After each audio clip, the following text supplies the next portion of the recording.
ಈಶ್ವರಾಗಲೇ ಹೇಳಿದ ಹಾಗೆ ಅನೇಕ ವರ್ಷಗಳು ಇದಕ್ಕಾಗಿ ಅಂತ. ಅದೇ 9 ವರ್ಷ ಅಂದ್ರು, ತಾಯಿ ಹೊಟ್ಟೆಯಿಂದ ಮಗು ಬಂದಂಗೆ ಆಯ್ತು. ಹೌದು, 9 ತಿಂಗಳು 9 ವರ್ಷ ಒಳ್ಳೆ ಸಮೀಕರಣವೇ ಅದು. ಬಹಳ ಕಾಲ ಅದಕ್ಕಾಗಿ ಅಂತ ಇದ್ದ ತುಳಿತವನ್ನು ಮಿಡಿತವನ್ನು ಒಂದು ಕೃಷಿ ರೂಪವಾಗಿ ಕಟ್ಟಿಕೊಡಲಾಗಿದೆ. ಈಗ ಇದನ್ನು ಮಾಡೋದಕ್ಕೆ ಉದ್ದೇಶವನ್ನು ಅವರು ತುಂಬ ಚೆನ್ನಾಗಿ ವಿವರಿಸಿದ್ದಾರೆ, ಯಾಕೆ ಬೇಕು ಅನ್ನೋದನ್ನು. ಮಾಧ್ಯಮ ಬಳಕೆ ಕುರಿತಾಗಿ, ಅಡಕದ ಕುರಿತಾಗಿ ಅವರು ಹೇಳಿದ್ದಾರೆ, ಮಾಧ್ಯಮದ ಬಳಕೆ ಕುರಿತಾಗಿ ನಾನು ಹೇಳಿದ್ದೇನೆ. ಪ್ರೇಮ ಅವರಿಗೆ ನಮಸ್ಕಾರ. ಇವರು ಭಾಗವಾಗಿ ನಡೆಸಿದಂಥವ್ರು, ಅಂದರೆ ತುಂಬ ವಿಖ್ಯಾತ ಡಯಟಿಷಿಯನ್ ಅವರು. ಈ ಎಲ್ಲ ಗಣ್ಯರು, ಮಾನ್ಯರು, ವಿದ್ವಾಂಸರು ಇವರೆಲ್ಲರೂ ಅವರ ತಲಸ್ಪರ್ಶಿಗೆ ಅಧ್ಯಯನ ಬಹುಕಾಲದಿದೆ, ಅವುಗಳನ್ನು ಆಧಾರ ಇಟ್ಟುಕೊಂಡು ವಿಶೇಷ ಅಧ್ಯಯನ ಮಾಡಿದಂಥದ್ದಾಗಿ ಈ ಚಿತ್ರ ರೂಪವಾಗಿದೆ, ರೂಪುಗೊಂಡಿದೆ. ಬಿಡುಗಡೆ ಹಂತ ಇದೆ, 3 ತ್ರಿಭಾಷೆಯಲ್ಲಿ ಬಿಡುಗಡೆಗೆ ಸಿದ್ಧವಾಗಿದೆ. ಆ ಕಾರಣಕ್ಕಾಗಿ ನಾವು ಮುಖಾಮುಖಿಯಾಗಿ ಅದನ್ನಾಗಬೇಕು. ಪ್ರಾಚೀನದಿಂದ ಇಲ್ಲಿಯವರೆಗೆ ಯಾವ್ಯಾವ ಘಟನೆಗಳು ಪ್ರಮುಖವಾಗಿ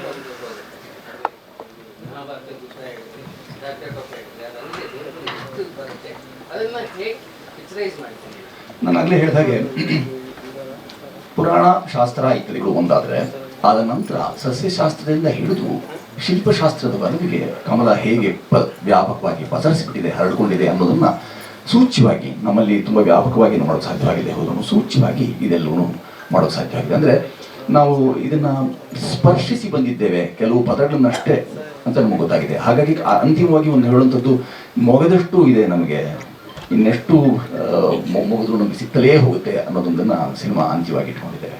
ಈ ಕನ್ನಡ ಮತ್ತು ಸಂಸ್ಕೃತ ಎರಡೂ ಭಾಗವಾಗಿ ಇರುತ್ತಾ ಸಿನಿಮಾ? ಪ್ರತ್ಯೇಕ ನೇರ ಚಿತ್ರಗಳು, ಕನ್ನಡ ಪ್ರತ್ಯೇಕ ಚಿತ್ರ, ಸಂಸ್ಕೃತ ಪ್ರತ್ಯೇಕ ಚಿತ್ರ, ಹಿಂದಿ ಮಾತ್ರ ನಾವು ಒಂಚೂರದಕ್ಕೆ ಈ ಹಿಂದಿಯ ಲೇಪವನ್ನು ಅದನ್ನು ಇತರರಿಗೆ ತಲುಪಿಸುವ ದೃಷ್ಟಿಯಿಂದ ಒಂಚೂರು ಮಾಡಿಕೊಂಡಿದ್ದೇವೆ.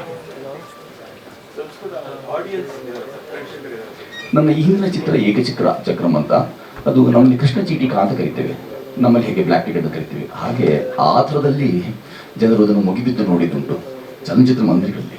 ಏಕಚಕ್ರಂ ಅಂತಲೇ ನಮ್ಮ ನಾಡಿನ ಘನತಿವಿತ್ತ ವಿದ್ವಾಂಸರು ಒಬ್ಬರು, ಮಹಾಮಹೋಪಾಧ್ಯಾಯ ವಿದ್ವಾನ್ ರಂಗನಾಥ್ ಶರ್ಮರು ಅಂತ, ಅವರು ಕೃತಿ, ಅದಕ್ಕೂ ಮತ್ತೆ ವಿದುಷಿಯವರೇ ವಿಶೇಷವಾದಂಥ ಆಶ್ರಯವನ್ನು ಕೊಟ್ಟಂಥವ್ರು. ಏಕಚಕ್ರಂ ಮಾಡಿದಾಗ ನಮಗೆ ಭಾಳ ಒಳ್ಳೆಯ ಅದಕ್ಕೆ ಆದಂಥ ಸಂಸ್ಕೃತ ಭಾರತಿ ಆಗಿರ್ಬೋದು, ಅಥವಾ ಸಂಸ್ಕೃತದಿಂದಾಗಿರ್ಬೋದು, ಸಂಸ್ಕೃತ ಬಲ್ಲವರಾಗಿರ್ಬೋದು ದೊಡ್ಡ ಸಂಖ್ಯೆ ಇದೆ. ಇಡೀ ದೇಶದಲ್ಲಿ 5 ಹಳ್ಳಿಗಳು ಕೇವಲ ಸಂಸ್ಕೃತವನ್ನೇ ಮಾತಾಡುವಂಥದ್ದು ಇದೆ ಅನ್ನೋದನ್ನು ನಾವು ಮರೆತುಬಿಟ್ಟಿದ್ದೇವೆ. ಆಮೇಲೆ ಕೆಲವು ರಾಜ್ಯಗಳಂತೂ ಸಂಸ್ಕೃತ ಆಡಳಿತ ಭಾಷೆ ಹಾಗೊಂದು ಮಾಡಿಕೊಂಡಿದ್ದಿದೆ, ಆ ಥರದೊಂದು ನಡೆದಿದೆ. ಹಾಗಾಗಿ